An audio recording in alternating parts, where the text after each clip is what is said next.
Today I'm going to show you how to graph a piecewise function in Desmos.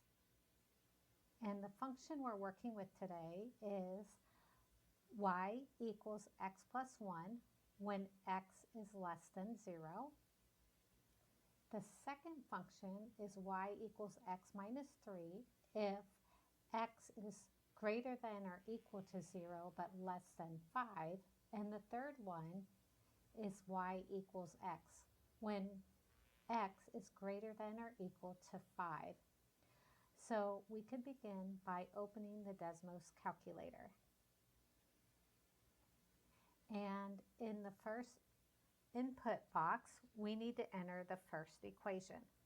So here we will type y equals x plus 1.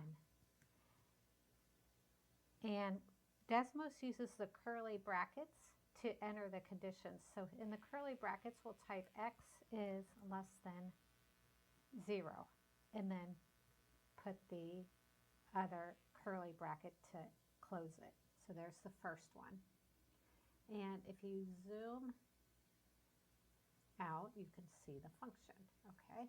Now let's do the second one. The second one is y equals x minus 3. In the curly brackets, we need to put 0 .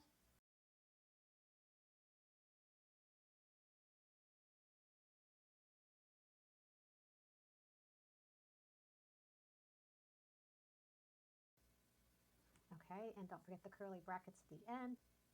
And the third function is y equals x. Now remember, f of x is the same as y. You notice here that each condition is in the curly brackets. Now for the last one, the conditions in curly brackets is x is greater than or equal to 5.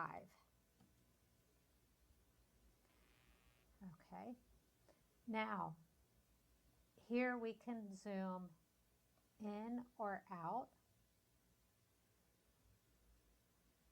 to see where each piece begins and ends. So if you click here, you see this is at 0, 1. Or here is 0, negative 3. That is graphing piecewise functions in Desmos. So keep experimenting with different conditions and functions to build your skills.